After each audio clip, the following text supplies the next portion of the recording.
Broadway. The name conjures up images of bright lights, endless entertainment, traffic, and crowds of people patronizing businesses. But for the past 4 decades, the Broadway of one Midwestern Rust Belt city has become increasingly barren, with little business and empty streets. 800 miles from New York City's Broadway is the Broadway of Gary, Indiana, a modern-day, post-industrial, American ghost town. Wasn't always this way. This street, this city, used to bustle with people, cars, restaurants, hotels, and theaters. Once compared to the urban growth of nearby Chicago, the urban ruins of this tough industry town are now compared to those of places like Detroit. Throughout Gary, there are illustrations of its storied history, its rapid decline, and its consistently stagnant hope for a better future.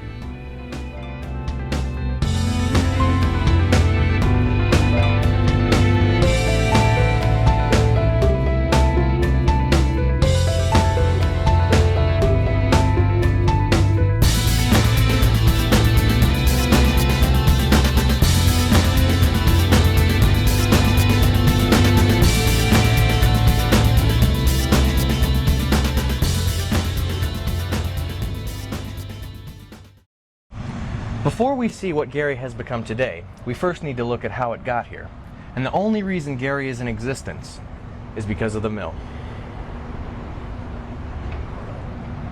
Gary, Indiana was incorporated in 1906 as a company town for the United States Steel Corporation. U.S. Steel was to build a brand new, modern steel mill complex on the swampy sand dunes of the south shore of Lake Michigan.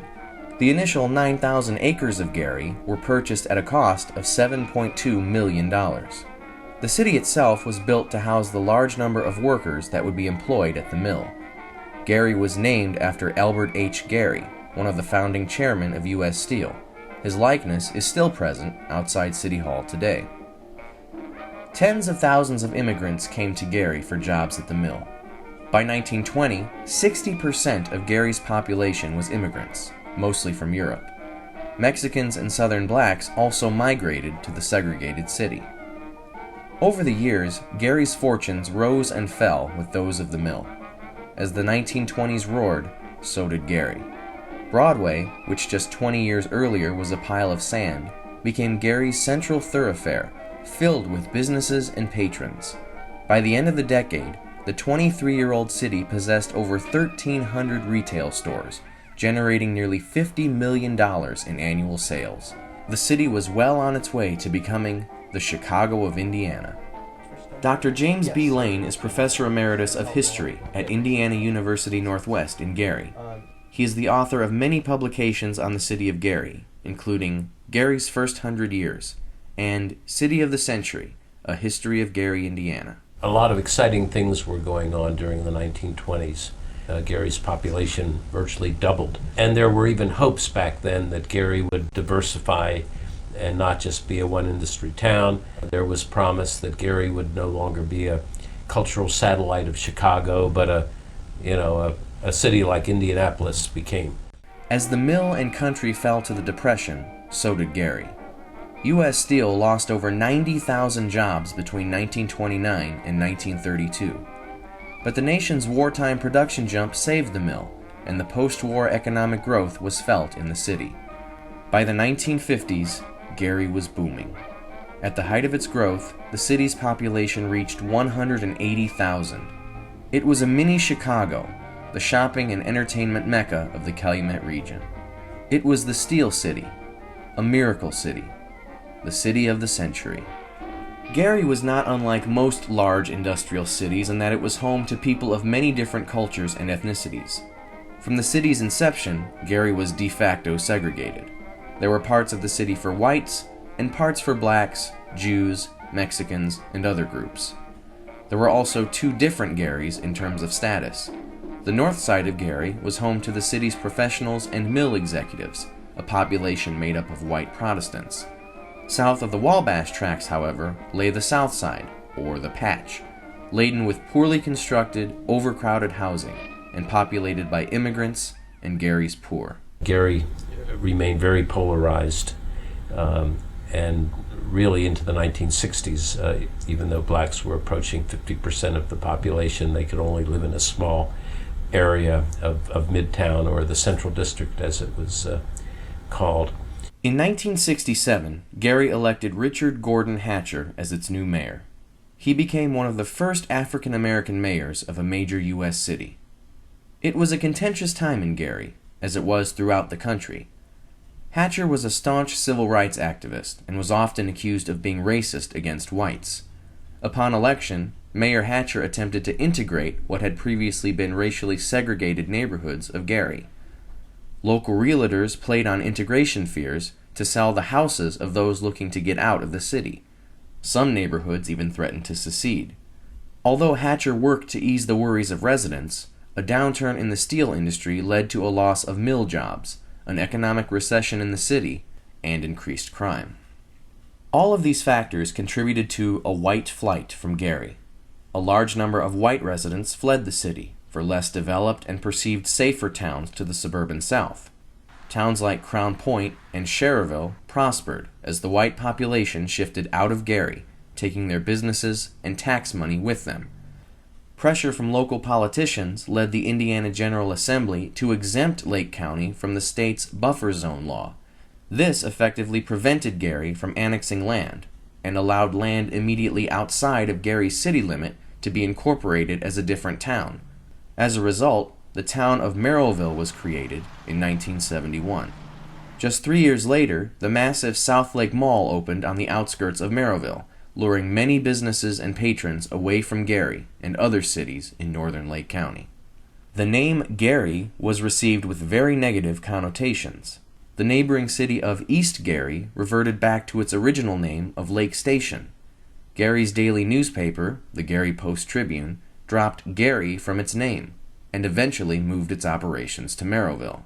If you study the history of the United States, we're kind of like a throwaway society where this area is the center of things, and then the center of things moves south or west or east.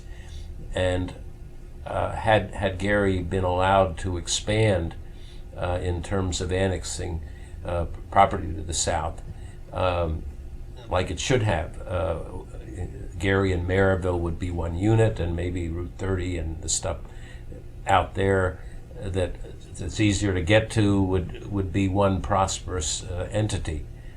But there were a number of reasons, racially included, why Gary was not allowed to expand, and Maryville instead was allowed to be incorporated and created. As the whites fled, Gary became a centerpiece for black political and social movements. In 1972, over 8,000 people descended on Gary for the inaugural National Black Political Convention, which aimed to create a national political agenda and helped open the door for future success for blacks running for political office.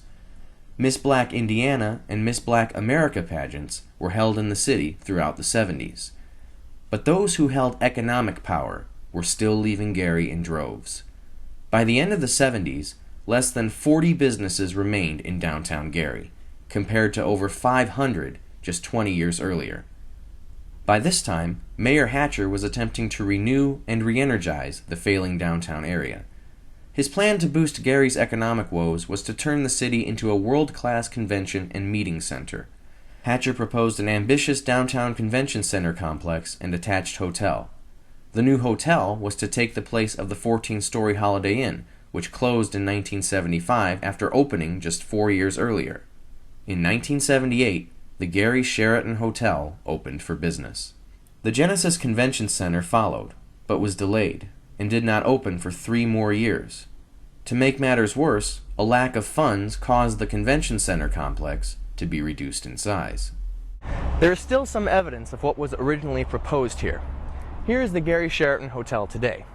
The plan was to connect the hotel through this walkway over Broadway to a triangular building at the corner of Broadway and Fifth Avenue. The building would house a Civil Rights Hall of Fame. That, in turn, would connect to the Genesis Center. But if you come down here today, you'll notice there is no building at the end of the walkway. It connects to a staircase that leads you to a sidewalk. The convention center is still a couple hundred feet away. The Civil Rights Hall of Fame has never been built, and Mayor Hatcher's dream of a bustling convention center was never realized. The Genesis Center is still around, being underutilized and siphoning taxpayers' money, while the massive Sheraton closed in 1985, just 7 years after it opened. Gary's urban renewal failed, and its economic depression continued. Between 1970 and 1980, the median income of Gary's residents fell by 25%. As the 80s began, Gary saw its federal funding cut by over $18 million. By 1984, Gary was so poor that it had to lay off nearly 400 city employees. Unemployment in the city topped 20% until the late 80s. U.S. Steel trimmed its workforce by over 20,000 workers. John Trafney has authored 3 books on the history of Gary. He is an instructor at Purdue University Calumet and at Hammond's Bishop Knoll Institute High School. I had him for junior year history. When I was working at U.S. Steel, there was about 15,000 guys working at Gary Works. And just after I left in 1981, it went down to about 4,500. So you can imagine the economic effect on not only Gary, but the whole region. A number of the guys that I work with in the electrical department, I had already left earlier for another job, but all those guys were gone. They had to go elsewhere. Gary was also being inundated by gang members and drug dealers, while its core population continued to flee. Reverend Raymond Dix is pastor of the Berean Fellowship Baptist Church in Gary. With over 30 years in ministry, he witnessed Gary's decline firsthand. Followed behind the decrease in employment would be the increase in crime, increase in from a spiritual standpoint, a spirit of hopelessness in people, feeling that they were trapped in a community that was on the decline.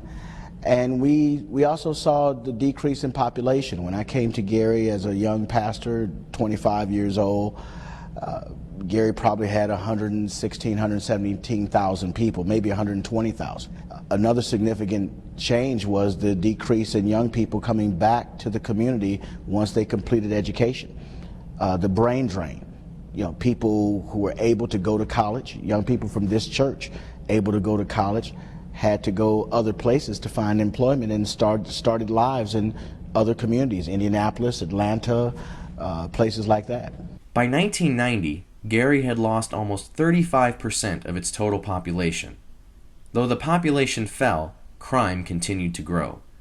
Gary consistently earned the dubious distinction of having the highest per capita murder rate for U.S. cities with a population over 100,000. Gary wrestled with Detroit and New Orleans for this title into the 2000s. Today, the city's population continues to decrease annually. In February 2011, city leaders were stunned when the latest census data estimated Gary's population had fallen to 80,000, a loss of nearly 60% in 40 years, causing it to relinquish its status as the region's most populous city to neighboring Hammond. Despite still having one of the 2 largest populations in the region, Gary has the lowest income levels and largest percentage of poverty. Interestingly enough, residents who own property in Gary pay more taxes than anybody else in Indiana. State caps on these taxes over the past several years have cut tens of millions of dollars from Gary's budget and have pushed the city to the brink of bankruptcy. In December of 2010, 34 Gary firefighters were laid off, only rehired thanks to a grant from FEMA. Gary's main library closed at the end of 2011. Gary's huge population loss led to the rapid onset of urban decay. As jobs were lost and people left the city, businesses shuttered and buildings became abandoned. The once bustling streets, like Broadway, as seen in this 1920s photo, became empty and desolate. With little promise for economic growth, buildings remained empty. Today, many of them are beyond repair and sit decaying throughout the city. To see this city in the state that it is currently in, that it is currently being shown to visitors who come here, it breaks my heart. During my childhood, these sidewalks would be packed. Residential areas also became abandoned. Today, the streets of Gary are filled with empty homes. Once the place for happy family memories, now nothing more than abandoned shells, some of them so neglected you can walk right inside.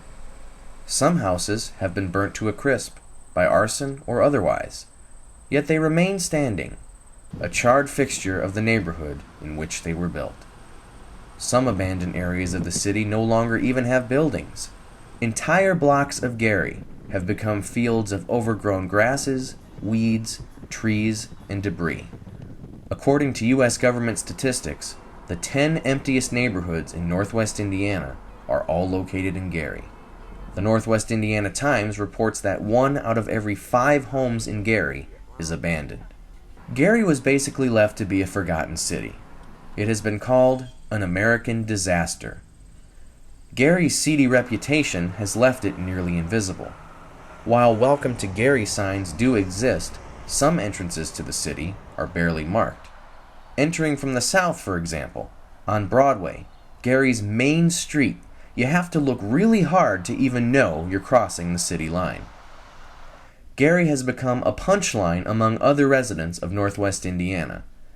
News coverage of Gary in the region's daily newspapers almost always centers on the negative, and that seems to be nothing new to comment posters on the paper's websites. You know, if there's one thing that's holding back Gary, even more than racism, and I don't like to use racism as an excuse for anything, but the thing that's really holding Gary back is this image of a crime-ridden, dangerous place, which is in part a myth.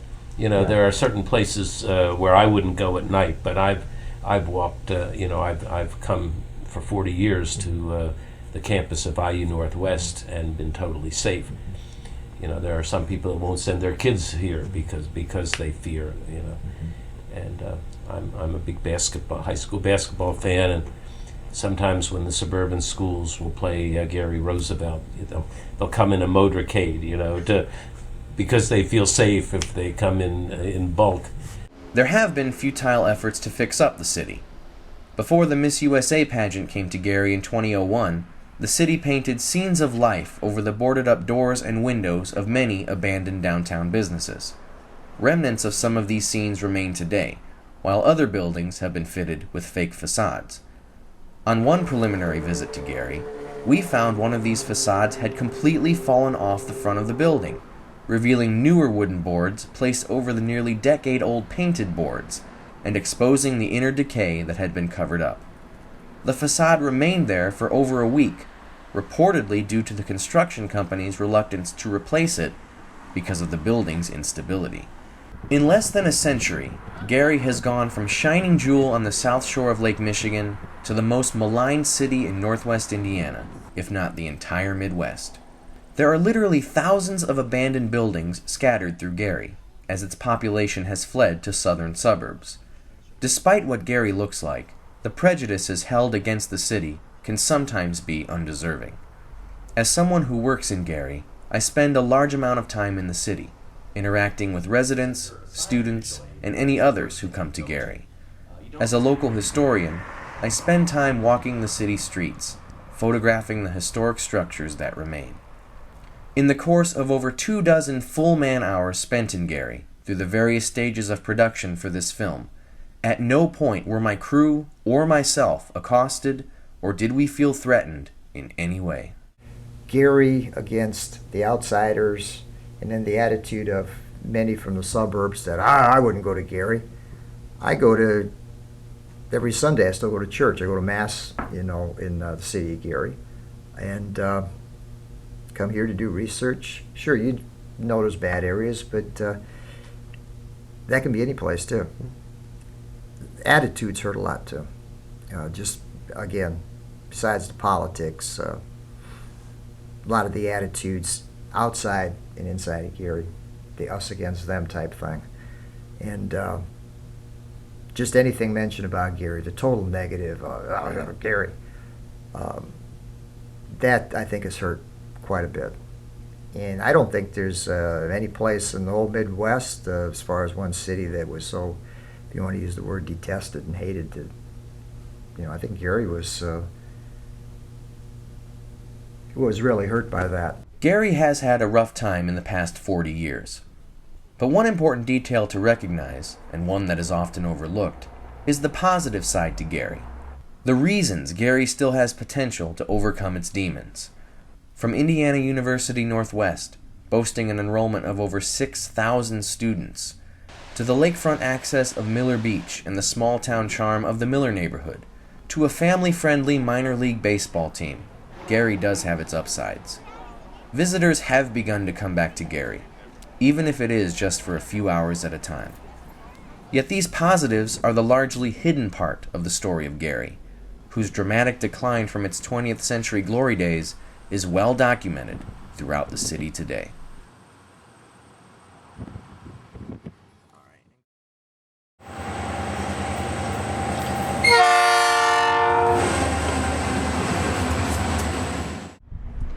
Anybody who's grown up in the Calumet region knows how important locomotive transportation is to everyday life. Multiple railway lines have crisscrossed through Gary from its inception, contributing to its rapid growth. U.S. Steel used two railway lines, the South Shore and Michigan Southern Line and the Baltimore and Ohio Line, to import and export materials as well as bring new workers to the mill. Between the mill and the city, a state-of-the-art train station was planned. In 1910, Union Station was built. The magnificent structure may look like stone, but it is actually built out of poured concrete, one of the first structures of its kind. The elegant station was last used in the 1950s. The outside has changed little in over half a century. A hand-painted parking sign is still here, as is a majority of the brick roadway that led up to the front of the station. The inside, however, looks nothing like it did in Gary's glory days.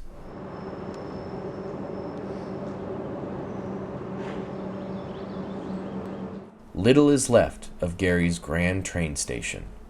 Over 50 years of abandonment and water infiltration has left the century-old structure beyond recognition. Some original tile remains near the front entrance, but beyond that, little mirrors what used to be here. Freight trains continue to roar past the station multiple times a day, but the station itself sees no life. A tunnel leads to what would have been a walkway to a boarding platform outside. A portion of an original platform is still here. Behind the main train station stands a freight storage building. It is currently being reclaimed by an urban forest. Unless you were looking for it, Union Station is barely noticeable. Sandwiched between two elevated railroad lines and the Indiana Toll Road, it is almost invisible until you are right on top of it. The station has repeatedly been on a list of the 10 most endangered landmarks in the state of Indiana, but nothing has ever been done with it. Everything you could imagine has been proposed for the redevelopment of this station. A visitor's center for the Indiana Dunes, a toll road welcome center and rest stop, an Amtrak station. Yet here it stands, a rotted piece of Gary history. When casino gaming came to Gary, this building was supposed to be turned into a museum. A former Indiana governor once stood at the entrance to the station and was quoted as saying, "One day there will be a restaurant and shops and an Amtrak station at this location." The city also received a $400,000 grant from INDOT to begin work on the building. That was in 1993. Union Station was removed from the most endangered landmarks list in 2004 because renovation was supposed to be beginning, but it never did. It is now completely forgotten or ignored by everybody: the city of Gary, politicians who pledged restoration, even the Historic Landmarks Foundation.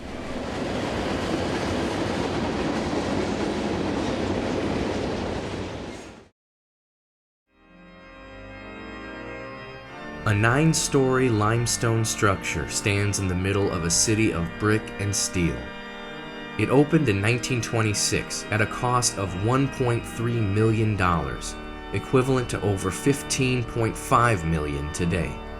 For decades, it drew thousands to worship within its walls. Built to seat 950 people, at its height it drew 3,000 faithful to its doors. It stands today as a symbol of a dying city. We have arrived at Gary's City Methodist Church.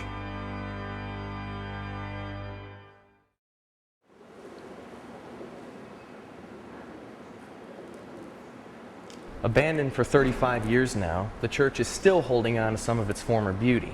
The main roof might be gone, but some of the stained glass windows still remain. The First Methodist Episcopal Church of Gary was founded in 1906, the same year as the city.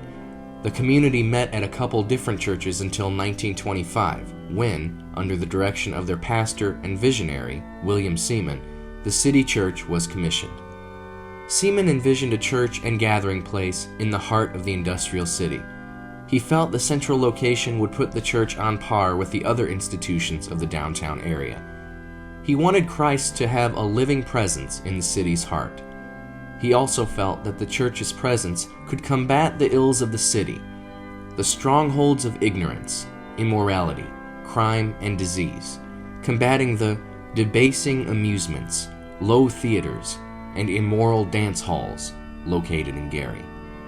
Seaman's dream was realized when the Gothic structure first opened its doors to the people of Gary on October 3, 1926. Connected to the worship unit was Seaman Hall, designed as a recreational, educational, and cultural center for the people of Gary. The hall housed a 1,000-seat auditorium, which, among other things, hosted plays, dance recitals, and the Gary Civic Symphony Orchestra, which would later become the Northwest Indiana Symphony Orchestra. Children went to school here, and there was even an early incarnation of Indiana University Northwest House here. On the upper floor, there was a gymnasium, where children could play and games could be held. For years, an interchurch league held basketball games here.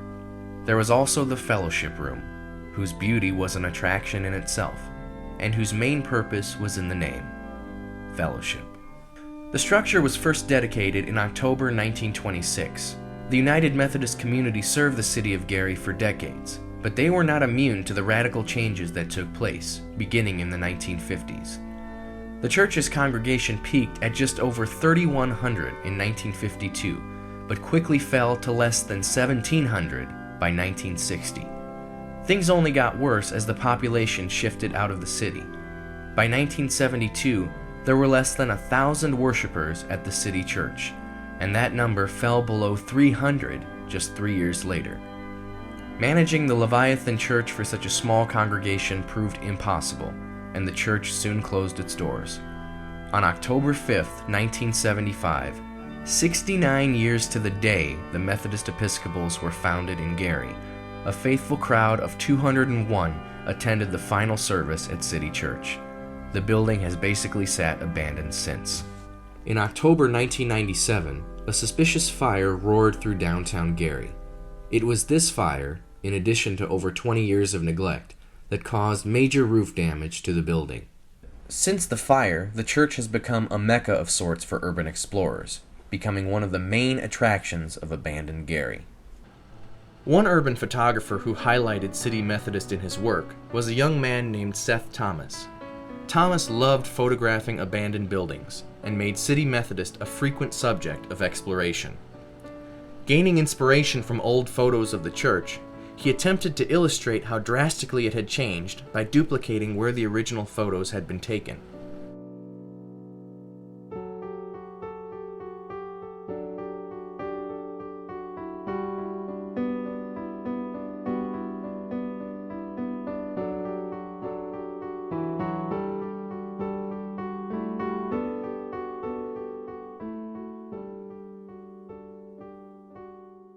Thomas was killed in a tragic accident one day before his 24th birthday in 2006. About a week after his death, 24 of Thomas's friends and family gathered in City Methodist to remember him. A small amount of his ashes were scattered in the church nave. Thomas's photographs were so striking, a number of them are now part of the official City Methodist archives, housed at DePaul University. Today, there are haunting pieces of what used to take place here. The walls that once reverberated with joyous hymns, laughing and learning children, and all forms of entertainment and knowledge are now crumbling.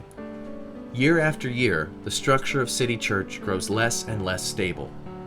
It sits in the same spot it did 85 years ago, but is now only a ghost of its former self. Ooh, there's actually someone's name on this one. Actually, on all of these. A couple of these. Apart from urban photographers, the only life the church sees nowadays comes from squatters. Seaman Hall's old storefronts look like they had been made into crude apartments, complete with old pieces of someone's life, including a book of destroyed Polaroid photographs. And there is always new evidence of residency.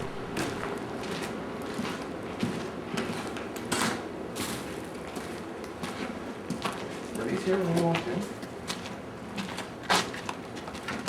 Yeah. So did someone just recently get naked in here? Because these clothes look kind of new. Yeah, actually, I've been finding a lot of newer material since we've been here. Like I said, there was... In the years since the Great Fire, there have been repeated calls for the church's demolition, but it's still standing today. In 2007, plans were revealed to demolish 2/3 of the structure, including Seaman Hall. The demolished space would be turned into parking for the neighboring Genesis Towers Senior Center. The church's tower and sanctuary would remain and be turned into a ruins garden and public park. As you can see, this has not yet materialized. For the time being, it continues to stand tall at the corner of 6th and Washington in the heart of Gary, being ravaged by the elements daily and being reclaimed by nature a little more every year.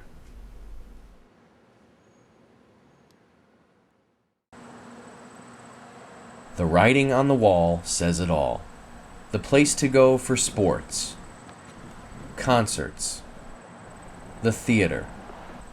A place for talent to be showcased and for students to graduate.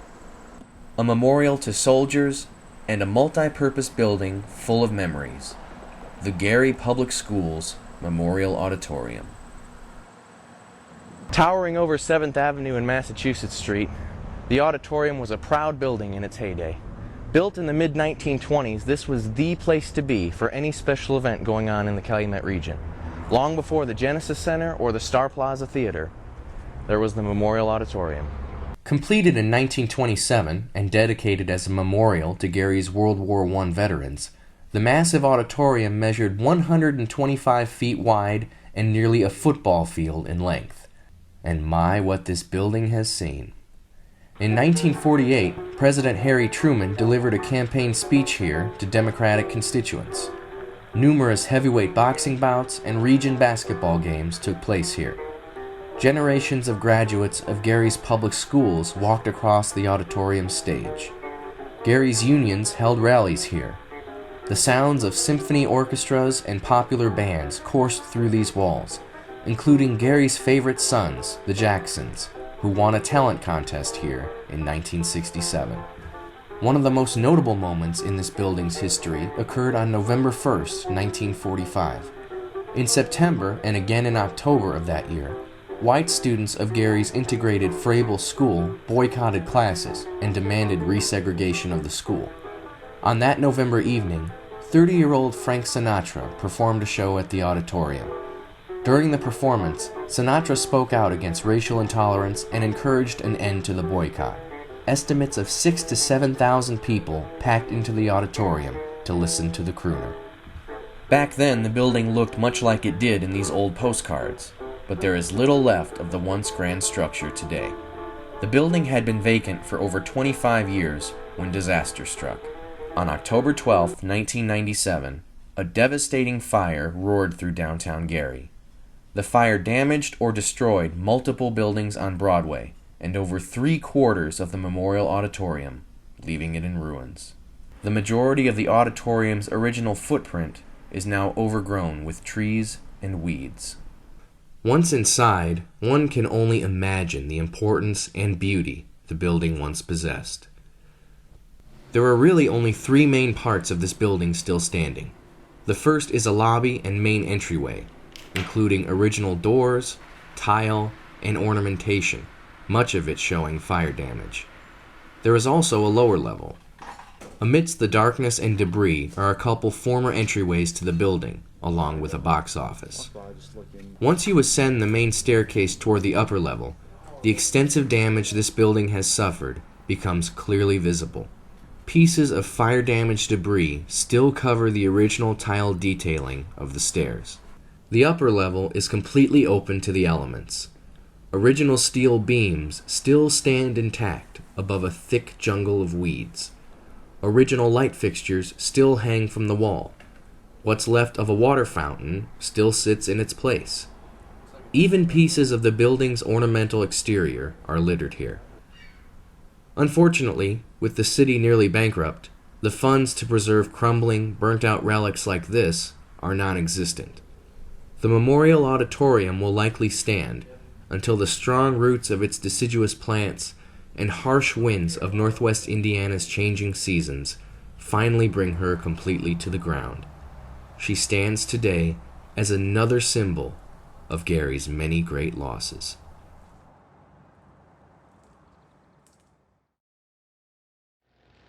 Since June of 2009 especially, this tiny house on Jackson Street has become one of Gary's most famous attractions. After the death of Gary's most famous son, the house served as a shrine and memorial for the people of Gary and for fans nationwide. 1 year after his death, hundreds of fans gathered at 2300 Jackson Street for the dedication of a permanent monument to the King of Pop. Events celebrating the singer's birthday have also been held at the house, bringing in fans and supporters from all over the country. The Jacksons got their start in Gary, playing various clubs throughout the city, including their first show at Mr. Lucky's in 1966. They also performed at Roosevelt High School, across the alley from the house. One place they never performed, but a place that has held a constant reminder of their roots, sits at the corner of Broadway and 8th Avenue, the Palace Theater. The Palace was not just a theater, it was just that, a palace, the grandest theater in the city. It was built in 1924 and designed by legendary movie palace architect John Eberson. It was designed in the theme of a Spanish castle, with unparalleled beauty to seat over 2,000 patrons. Kendall Svengalis, author of Gary, Indiana, A Centennial Celebration, remembers the palace in this way. The palace's exotic Moorish interior transported moviegoers to another world. This 2,500-seat theater featured rich red carpeting, a star-covered dark blue ceiling, elegant stairways leading to the balcony, Greek and Roman statues in wall niches, and chandeliers imported from Spain. The palace opened to great fanfare on Thanksgiving Day 1925. A 14-piece orchestra, Broadway dancers, and multiple vaudeville acts were among the performances at the sold-out theater that evening. The palace remained one of Gary's top theatrical attractions for the next 40 years. In addition to the theater, the building housed apartments and businesses. As Gary slid into decline in the 1960s, so did the palace. A 15-year-old patron was stabbed to death in the palace lobby in 1968, and 4 years later, the theater closed its doors. Failed reopenings occurred twice in the late 70s. The palace sold for $30,000 in 1987, but the subsequent redevelopment also failed. The building has basically been allowed to rot ever since. A planned 2004 demolition never came to fruition. When the Miss USA pageant came to Gary, the palace was dressed up for the occasion. Its boarded windows were painted to illustrate a working movie house. Flower pots were painted on the windows to the apartments. Letters reading "Jackson 5 Tonight" were placed on the aging marquee. Of course, once the pageants were over, all of this was forgotten about. A decade later, the painted boards are still here, and have started to fall off. After the King of Pop's death, well-wishers came to express their wishes on the outside of the theater. Somebody actually went through the trouble of putting 2 signs reading "Jackson 5 Forever" on both sides of the marquee. Both of these signs have since blown away. The outside of the palace shows that it has been neglected for some time. But the old "Jackson 5 Tonight" sign could have been seen as a symbol of hope. A hope that just maybe this building could be used again one day. A hope that one day Gary would return to the form it was in when it was called the Magic City of Steel. One look inside the building, however, and all hope is gone.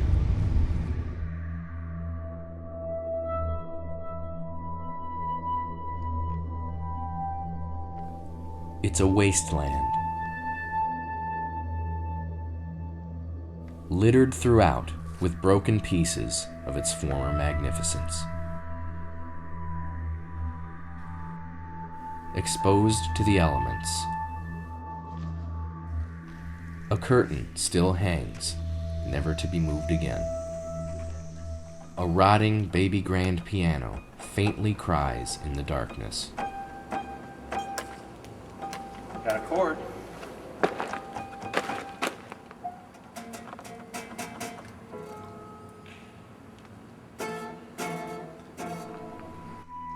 A few seats remain, but they can't be sat in. The grandest theater in the city, freezing and thawing in time for nearly 40 years. Imagine, if you will, getting your ticket here at the box office. You, the ticket holder, would then walk up these stairs and through this set of doors. You could then choose. If you wanted to sit on the main level, you'd turn left here into the main seating area. Or, if you wanted a balcony seat, you would take this set of stairs to your right. Even with holes in the building and the assistance of camera lighting, much of the palace is barely visible through the darkness. Our night vision camera offered a little more perspective, but only through photographs with a prolonged exposure can you begin to appreciate the dire state and ruined beauty of this once grand theater.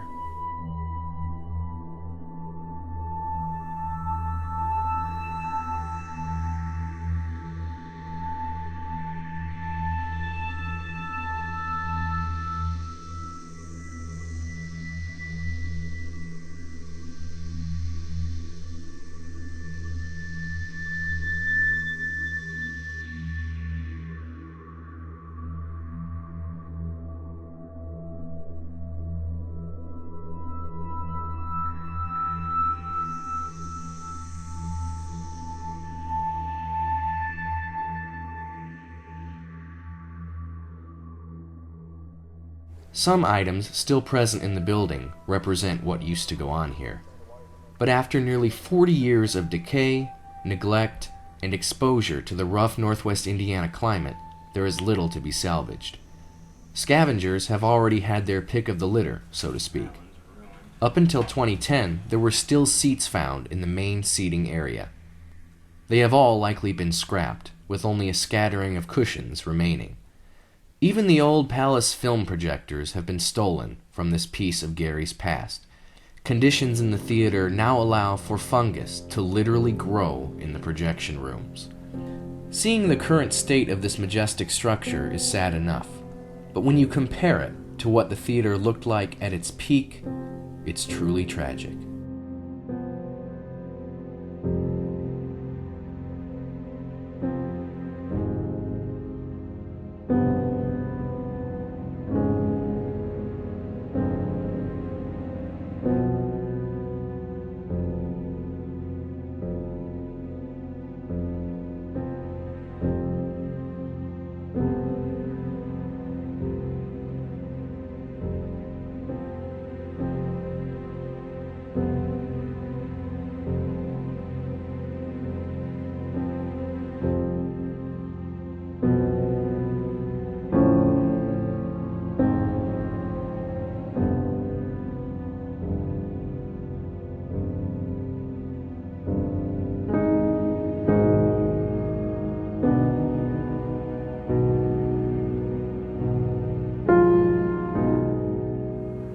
It's rather sobering and even a little haunting to be sitting here.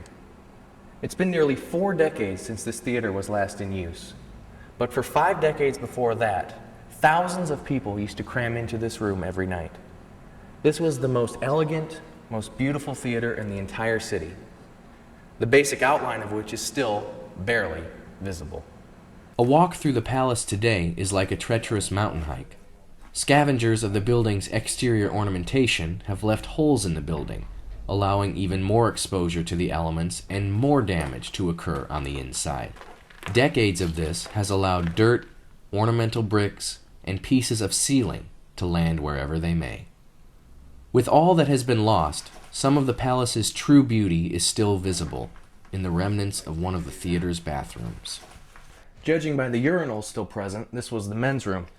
But the main attraction is out toward the sink area. This beautiful tile was mixed with quartz or some other substance, There were lights on either side reflecting down on it that created an amazing effect upon entering this restroom. Adjoining the theater on the second floor is a series of small apartments. Most of the apartment's fixtures are still present, including kitchen cabinets and remnants of Murphy beds, some still containing mattresses, all having tumbled out of their interwall storage. Pieces of wallpaper, paint, and tile litter some of these rooms, and there are still little signs of the lives that used to occupy these apartments. Glass size. What else we got in there? Shake and bake? Something from the Calumet trustee, Gary. In addition to more apartments, a series of offices occupied the third floor.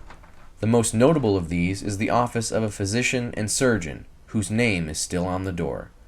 The winding halls of the doctor's office exam rooms reveal a fully intact medicine cabinet, as well as mail from the 1970s. But the main attraction in this monstrous building on the corner will always be the skeletal remains of the Grand Palace, the most elegant, most beautiful theater in Gary. Its glory days live on in the memories of those who came here. It stands now on its last legs, waiting for time and weather to permanently take it back from the people of Gary.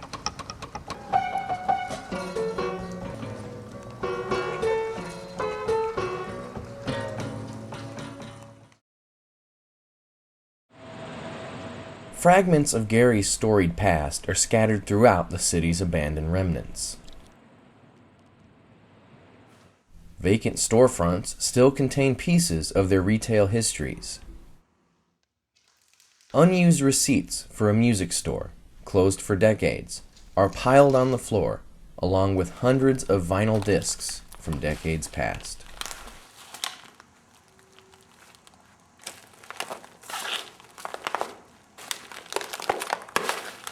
Decades of patient records and unopened boxes of contact solution remain in an optometrist's office.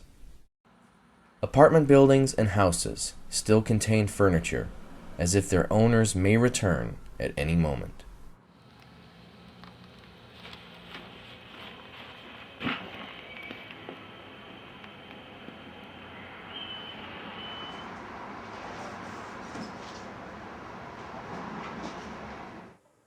Former kitchen spaces contain elements of the food and drink that were once served here.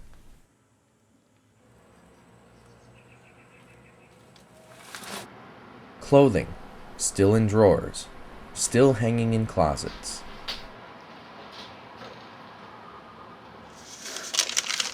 A book full of handwritten, personal letters from friends. Okay, next. Photographs, some hand-signed, showing images of people whose whereabouts are no longer known.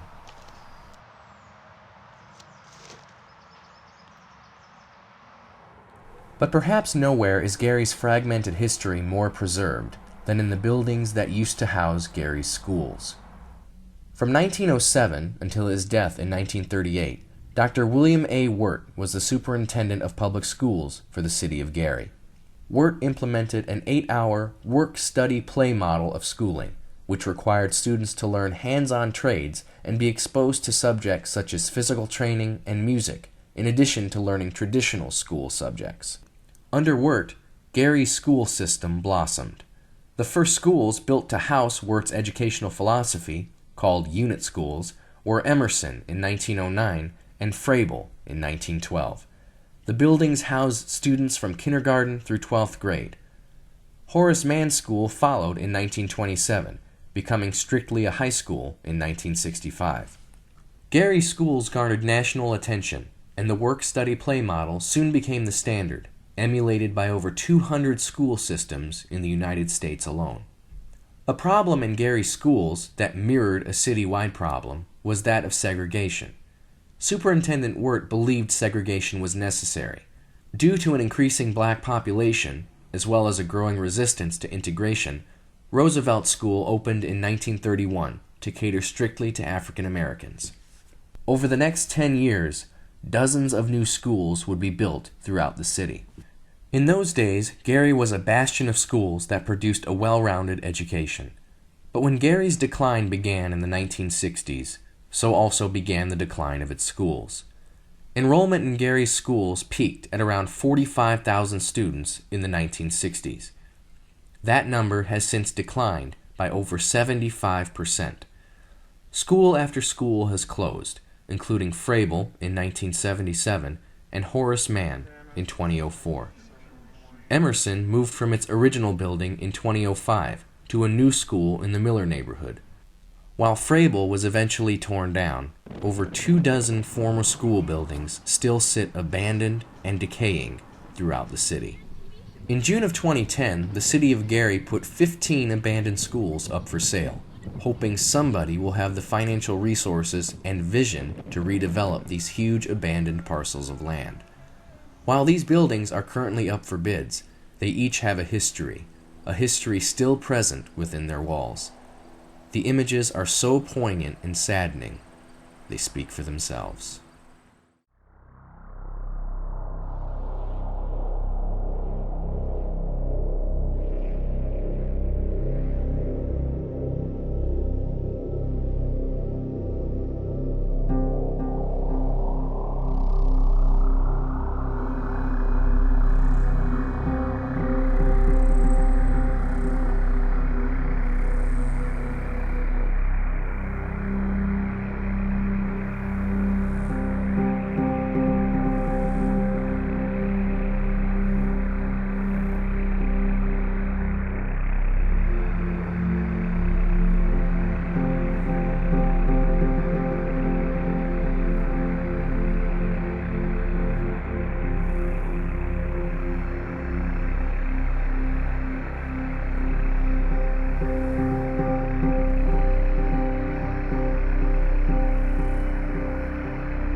Gary's leaders repeatedly say that Gary's best days are to come.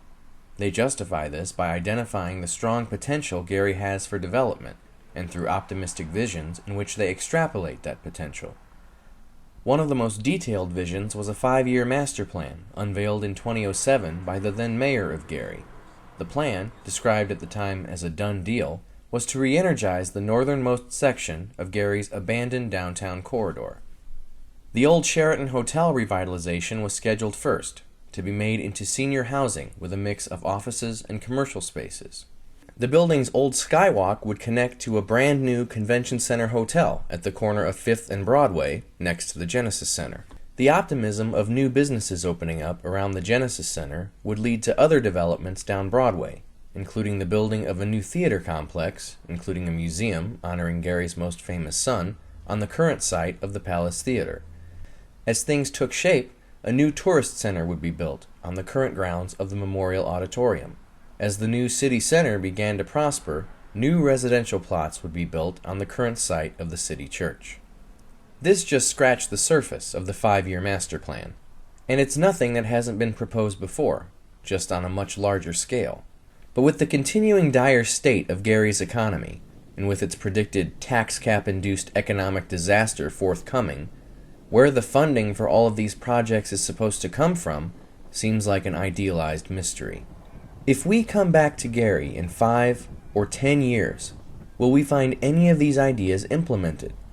Or will Gary remain stagnant in its 1970s time capsule?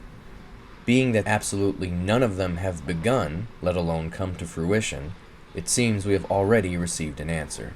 I think sometimes politicians make some boneheaded decisions. I mean, we can go back into the 70s. They had, if you were to look at some of the old newspaper articles, oh yeah, they're going to build some kind of a stadium for outdoor concerts on Lake Michigan in Marquette Park, and it would cost so much. Nothing ever happened. I saw the one of the proposed downtown mall, and if you look here in the archives, there's a picture of it. What happened to that? Nothing. Then there were these other plans that they had. We're going to put together a group that's going to study something and make better proposals how to improve the city. Bunch of papers that were put in a file cabinet. That was that. Sad to say, when they had the 100 years of Gary, it's like nothing took place. We spent money for that sculpture. I'm sure we could have hired someone from Northwest Indiana to do that for a lot less money. Too much has been run so wrong in the city of Gary that I think that, again, is another factor. But lack of progress does not stop grand visions. In June of 2010, different plans were revealed for a massive Jackson family-themed memorial, museum, park, and golf course. This one will not be situated anywhere near downtown, however. It is proposed for the area near 30th Street, between Broadway and Grant, right off Interstate 8094. Park developers have stated they are certain the plan will move forward and will have sufficient funding to be completed. We will have to wait and see. I think if they want to get that off the ground, they should build it in a different location. One is because of the area they want to put it, near the Little Calumet River, which has had problems with flooding. What do you do about the Army Corps of Engineers? Basically had some problems with it, the exact area. I can't see it getting off the ground, especially when one reads that some of the backers in California, there's different explanations of how it's going to be done. City can't get a hold of other people. I don't think it's run very well. Gary's lack of revitalization success does not mean it is without potential to be revitalized. Different visions for what Gary could or should become are vast. In my opinion, Gary's best resource is Indiana University Northwest, and one plan that I thought had much promise was the creation of an education corridor that would go from our campus on 35th and Jefferson down to the Gary Career Center and Ivy Tech. and maybe include a magnet school for elementary kids, and just the refurbishing of that entire 35th Avenue. And people still bring that idea up, but it's sad that the university has not spawned a lot of businesses around it. Just like it's sad that when the Genesis Center was built, the hope was that it would spawn a lot of businesses in the surrounding area. Same with the ballpark, and for a lot of reasons best known to bankers, that stuff hasn't happened either. I think the airport, if they ran things a little better, I know there's been controversy as far as the group that runs the airport and trying to attract new airlines. I think that could really help as far as the economics of Gary. I would go after more cargo.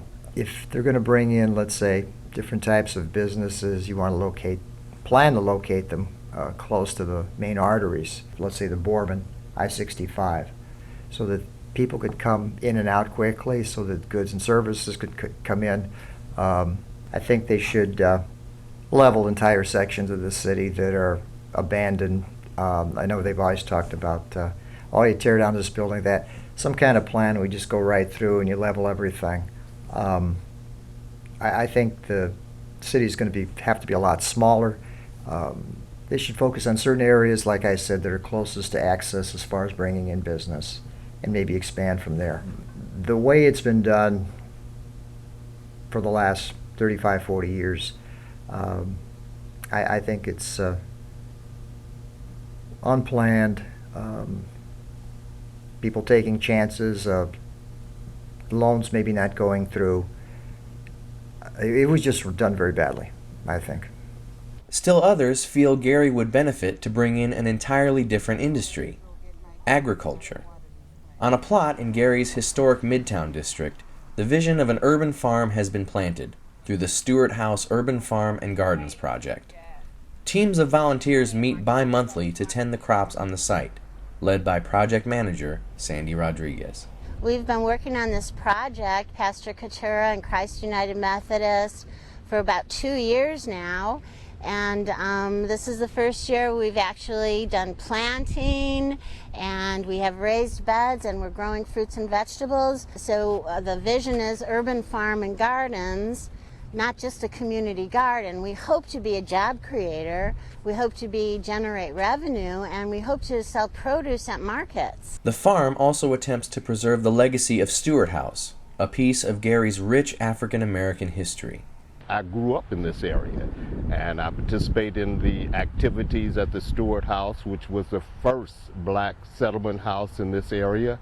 In the summertime, we had the recreation that was here, the basketball court. In the wintertime, it got cold, we had the opportunity to go inside of the building, small recreation, playing pool, the board games, and just to be able to engage each other in some positive things in this particular community. Because the Stewart House has this legacy of, sort of bringing racial equality to the forefront and embracing different ethnicities and being a place where it's all about inclusion and cooperation, that's part of our mission. If you look at the people here, we've got people from Michigan City, we have people from Munster, and we have people from Gary. The backers of the urban farm have definite vision for what they want it to become, but the resources need to be there.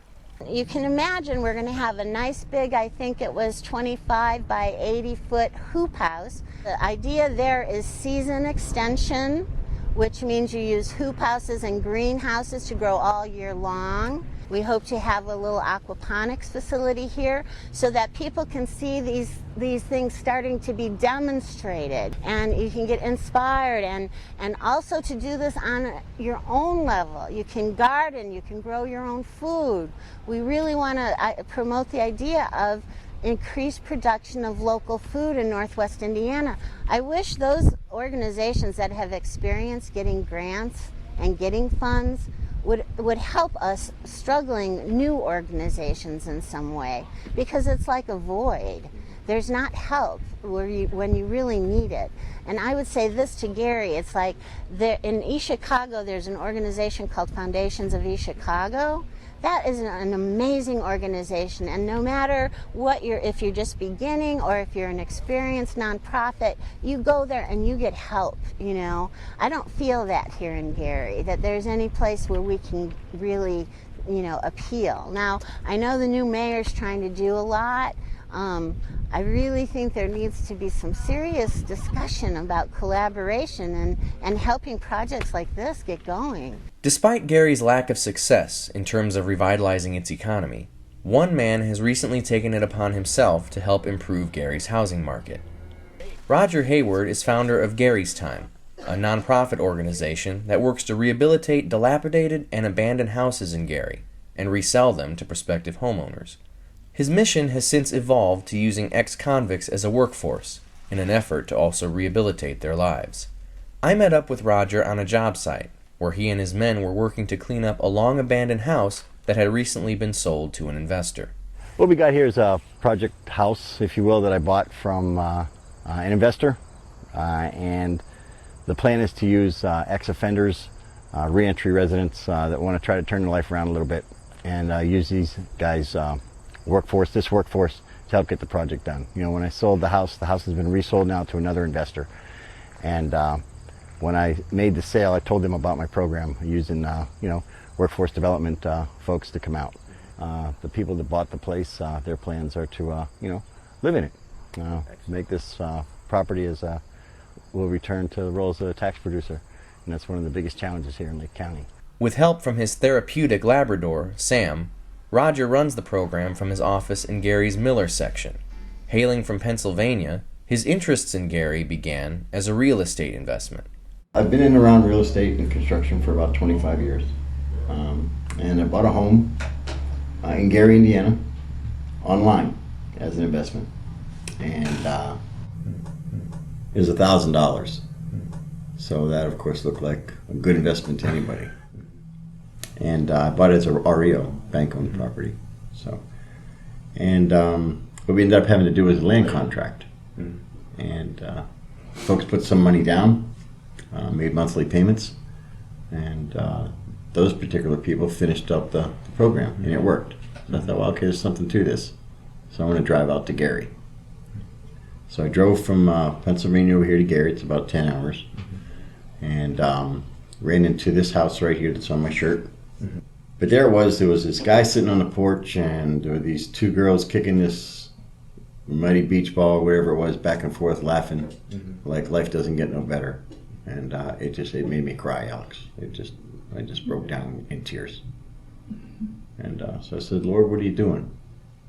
And he said, just pay attention, and I'll let you know when I'm ready for you. So I went back to Pennsylvania. We bought a few more, and I started driving back and forth about 6 or 7 times maybe, starting to put people to work on the ground here, boarding up, cutting grass, that kind of stuff. I believe it's a calling on my life to be here. I've never felt more of a purpose for living, than trying to help turn this community around. Just doing as much as I humanly can do. From his office, Roger provides education, training, and real-world work experiences for his ex-offender workforce. Well, I'm learning what we was doing. We rebuilding houses, like rehabbing houses. I'm learning how to do construction from like the ground up, basically. Teaching me, and he put me through school like EPA training and stuff like that. My ultimate goal is to get certified, like get a degree or something out of this, or get a good job, something I can call my own. I can just never get locked up again, you know. Just work with for like 25, 30 years or something like that. That's my ultimate goal. Okay. And become a better friend with Roger, because he a good guy. He is. He helped us a lot. One of the things that you told me was Gary was suffering from a stagnant hope. What did you mean by that? A stagnant hope. There are a lot of people in Gary, in Northwest Indiana, not just Gary, but a lot of people in the region who for the last 40 years have seen nothing but demise. Gary was a banging metropolis. It was a place to be. from what I've seen, now this is not 100% across the board, but from what I've seen, there seems to be enough people that don't have hope in this region, or enough hope to want to participate and make it better. Because, again, just my experience is that they feel it doesn't matter what they do, nothing's going to change. So with that mentality, in my opinion, okay, things will remain the same. Roger invited me along to see a section of the city's Etna neighborhood, where he and his crew had been hired to clean out and rehabilitate a series of abandoned houses. The before and after images were stunning. Typically, this is what we walk into. This is what these houses look like. Every one of them. You know, every one of these houses look like this. You know, they strip out the copper. They strip out all the electric. They strip out the plumbing, whatever they can take. And then they leave trash like this. And this is pretty sad because a lot of these. Look at this kid's toy over here. Just there it is. So there's like whole lives just like left behind, Alex. They're gone. And then people come in and trash them. Come in and strip them out. Okay, tear them apart. Look, here's kids' toys, videos. Look at this, televisions, clothing. I mean, where these people go? This is their life. Just gone. They're gone. And then this house, for instance, we stripped the siding off completely and re-sided it. New windows. Cap needs to be finished, obviously, on the windows yet. Then we'll put security doors on. Then we walk into more of a finished, more of a finished situation. But this house looked exactly like the one, next door.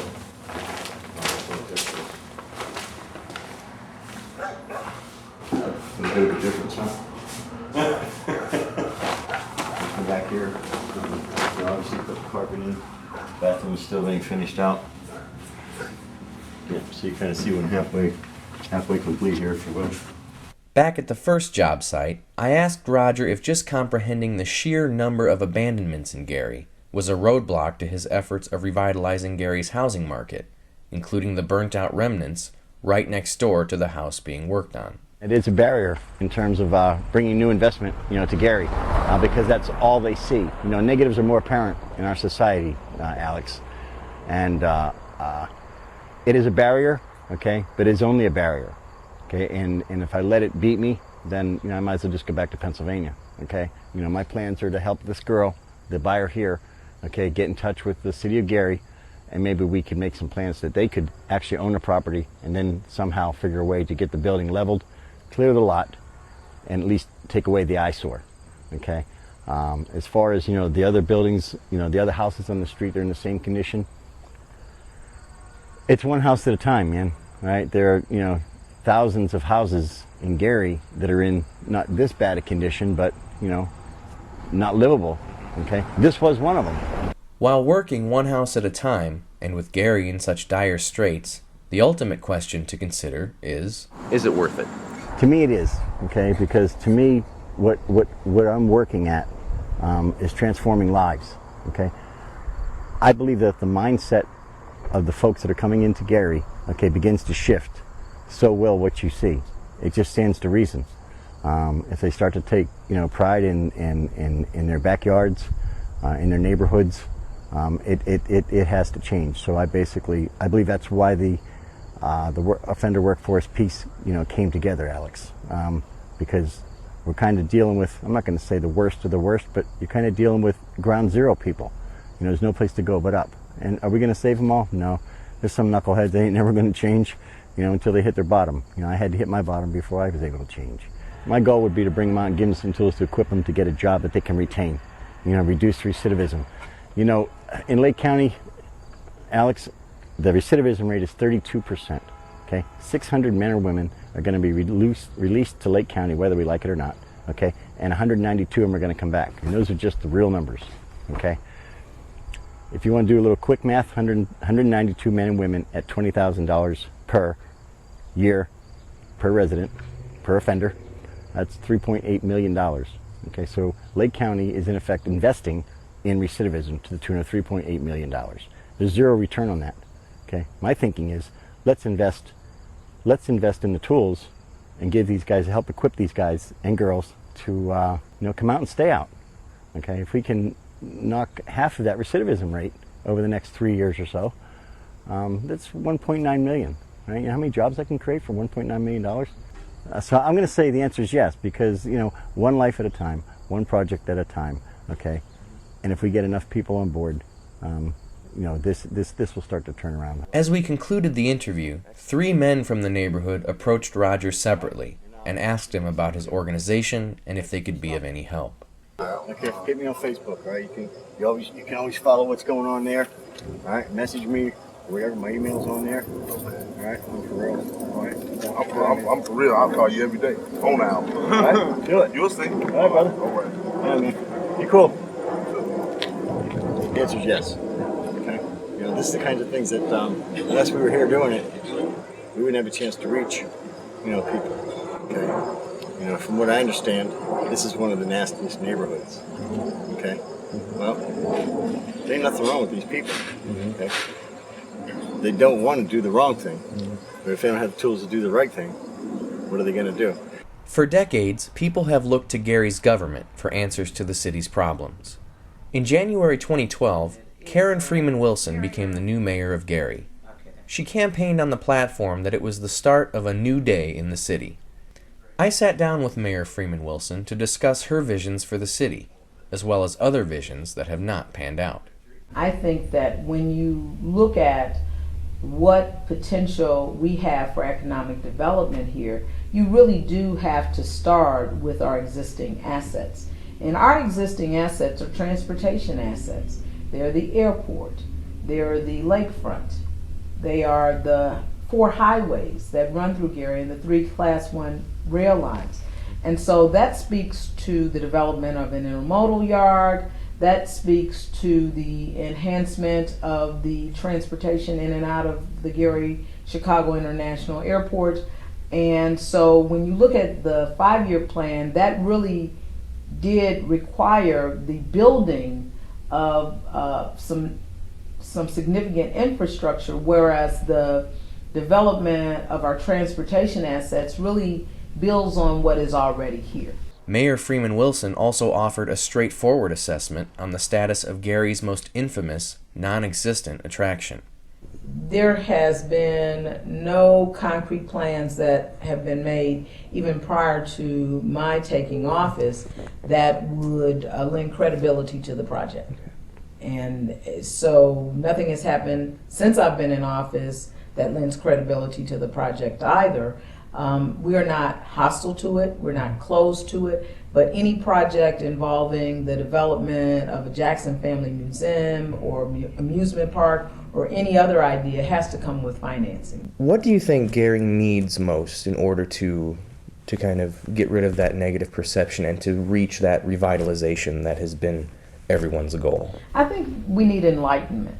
And when I say enlightenment, a lot of the negative perceptions are based in ignorance and what has been perpetuated over the course of time, that Gary's worse than other communities our size, that Gary has all of this corruption, that Gary has all of this crime. And really, that's simply based on what people have heard. And so we need enlightenment more than anything else. For many, Gary's economic redevelopment is secondary and can only be possible if the social ills permeating the city are healed first. For Gary to prosper, the number one problem is eradicating crime. You're never going to really turn the city around until drugs and guns and crime are addressed in a major way. I would go so far as to say less than 10% of the people in this community cause 100% of the problems. The people in this community are like those in Munster and Maryville, most of them in Cherville and Dyer and St. John and Cedar Lake. They want the best for their families. They want their children to go to good schools. They want a safe, clean community. But when you have an element of people that live beyond the boundaries of decency and standards, and again, government's inability to address these issues. For example, police generally respond to crime. They don't do a lot of crime prevention. You can prevent some crime by presence, but you can't be everywhere at the same time. We have initiated a couple of new programs since we have a new mayor and a new police chief. We started enforcing our curfew laws. We started enforcing our truancy court. We're in the process now of getting back into the schools and teaching our DARE program and our GREAT program. But the thing is, no matter what the Gary Police Department does, it's minute to what family and churches can do for these children. You have to teach them what's wrong and right where they live. Gary received the attention of well-known Chicago rooftop pastor Corey Brooks, who made a stop in Gary in 2012 during his Walk Across America to End Violence, which coincided with a similar march in the city. I grew up in Muncie, Indiana, and we would always hear the difficulties that Gary was facing, especially when a lot of the steel companies were closed, and especially when the violence started to escalate. So I've always grown up hearing about Gary and hearing about the difficulties and the struggles of Gary. And so I just believe that since God, for whatever reason, has given me leverage and opportunity, why not help those individuals that need help? And since Gary is so close to Chicago, it's only right that we try to help Gary as well. In yet another tragic piece of irony for the city of Gary, shortly after this rally took place, less than 2 miles away, Gary recorded its 19th homicide of the year, and within a week, that number had risen to 22, prompting a public outcry from the new mayor. Enough is enough! Enough is enough! Enough is enough! If we depend only on those who are sworn or even reserve and volunteer officers, then we have lost the battle before we've even started. It takes the entire community to address this problem. We have allowed the lawless minority to rule. We have to look at the possibilities that are before us, things that are within our control as a community, rather than saying, you know, we're going to be victims of everybody that comes along. And certainly, and that's not to say that this community, even by elected officials in the last 30 or 40 years who look just like us, have not been victimized. But you have to move beyond this accepting this victim mentality. One of the reasons why slavery could not last in this country is because there were people in slavery who were in captivity, but captivity was never in them. And so when you start looking at what's going on in Gary, if we say that there's still a remnant of people here that are in Gary, but the negative things that are going on in this community are not in those people, and those people have to rise and say, we're not going to take it anymore. The problems befalling Gary are not unlike those of other urban areas across America. But Gary is often overshadowed by other, more well-known areas of urban blight in the United States, and is often dismissed as a city that needs to be forgotten, fenced off, and allowed to die. Through all it is trying to change, Gary has had little measurable success. When arriving from the north, Gateway Park is one of the first things the visitor sees. It serves as an appropriate metaphor for the city. It appears a well-manicured welcome mat for Gary. It includes tributes to Gary's storied past, a worn painting harkening back to Gary's days as a miracle city, an Elgin, Joliet, and Eastern steam engine, as well as the refurbished Gary Land Company building, Gary's first building, built back in 1906. It was moved to its current location in 1955 and was refurbished by the city in 2006. A plaque on its wall refers to it as Gary's Treasure. Looking inside, however, it mirrors a sight commonly seen throughout the city. Gary's bustling crowds have been replaced with silence. The structures examined in this film and thousands of others throughout the city sit lifeless, day after day, night after night, for months, years, even decades at a time. As time continues to pass, the likelihood that anything positive can be done with them grows less and less real. For some, there are high hopes and dreams for residential and business growth, for a rejuvenated downtown, for a national tourist attraction honoring Gary's most famous son, but little money to apply toward it. In 2009, 2010, and again in 2011, Gary was the only city in Indiana to request help from the State Distressed Unit Appeals Board, which would oversee financial decisions made by the city. Gary continues to rely on property taxes and federal money for a majority of its income. It continues to be promoted as a great city in which to invest, but one has to wonder if such appeals are falling on deaf ears. Gary's latest national retailer, opening to much fanfare in 2011, closed after just 9 months in operation. There have been positives, but within the grand scheme of things, very few. In the heart of the city, in the shadows of City Methodist and the ghosts of Gary's glory days, are new subdivisions featuring brand new suburban-style apartments. Less than a mile away, a long-abandoned high-rise has been redeveloped into brand new living spaces. And although businesses have opened and thus far survived in Gary, the city's overall progress has been more accurately personified by this billboard, advertising hope and change through the mayoral election of 1995. It hung for 17 years above U.S. Route 20 until 2012, apparently still waiting for results. Gary's airport is the prime example of the city's stagnant hope. Over the past 12 years, the airport, which is unofficially billed as Chicago's third airport, has had 5 separate airlines offer passenger service, only to quickly fold operations, some within months of startup. Several others never even took flight. Twice weekly passenger airline service returned to the airport in February 2012 after a 4-year absence. Plans to expand the airport's main runway have been in the works since the 1990s. Ground was finally broken on the runway expansion in May of 2011. The expansion, for which nearly $110 million has already been pledged, is slated to cost almost $170 million. There are no clear solutions to the problems in Gary. How can an economically depressed city, suffering from a non-existent tax base and little outside investment, grow and change positively for those who still call Gary home? How can the city and people of Gary earn a better reputation among the other residents of the Calumet region and the rest of the country, and thus be able to once again attract major outside interests?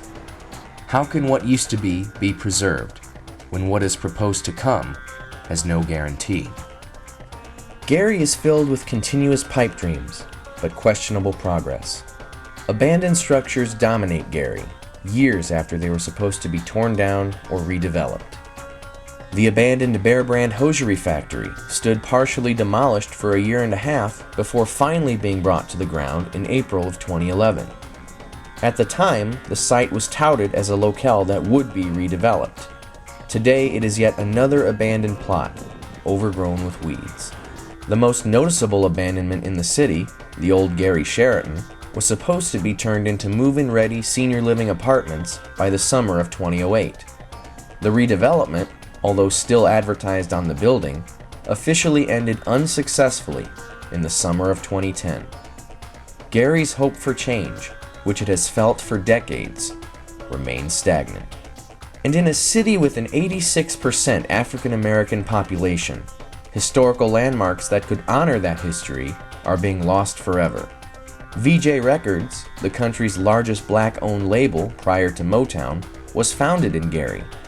The building that housed the record store where it started fell into total disrepair and was demolished in 2012. For many years, St. John Hospital was the only hospital in Gary that would treat African American patients. Today it is collapsing onto itself, similar to hundreds of others in Gary, without any recognition of what it once was. Gary, Indiana is a sad example of a town built for the sole reason to house masses of unskilled workers for a single industrial company. But the times have changed, and the need to house those workers has left Gary, while crime, drugs, racism, taxes, political apathy, and incompetence have all hit Gary like an unforgiving onslaught. Although the city is fighting to keep its pulse and to find a voice in the 21st century, it is the people of Gary, the people that care about their city and want it to be better, that have the arduous task of shaping their city's future. As long as they have hope and take it upon themselves to make their city better, the decades of stagnant hope that have plagued the city of Gary, Indiana, might be overcome.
You go.